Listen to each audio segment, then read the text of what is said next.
আমি আপনাকে যদি 5 দিন কোন সরকারি কর্মচারীকে বাড়িতে বসে রাখি, তোমার কোনো কাজ নেই, খালি বাড়িতে বসে থাকো, বউর সঙ্গে রান্না বান্না করো, ছেলে মেয়েরে দেখো, বাজার আইতে পারত না, দেখবেন কবি সাত জেল হয়ে গেছে, বাজারে গিয়ে একটু চাটা টান না দিলে ভালো হতো না। অনেকে তো বিকালে পরে অন্য জলও খেয়ে নেবো, তার বাজার আপনি বন্ধ করে দিয়েছেন, কেমন হইব? হ্যাঁ, তারপরে আবার এই ত্রিপুরার মধ্যে কাহাবতে আছে, অনেকে বাজার উঠলে 5 দিন ধরে বাজার আইলি না, বেড়ে যেতে বেড়া হয়ে গেছে।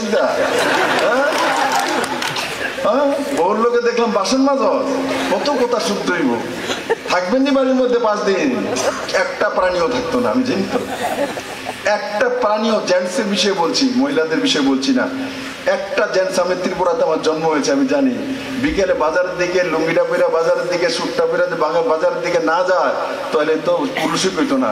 আর যেই পুরুষ বাজারও যায় না, বাড়িতেই বসে থাকে সারাক্ষণ, তো তারে উপাধি দিয়ে দিব বেডি জিততে বেড়া। ও দেখতেছে, ঠিক করছি রে আমি? আমার দিদিরা ব্যাঠিক করছি, দিদি ঠিক করছি, কে কে হাত তোলো তো, সব মহিলা তো।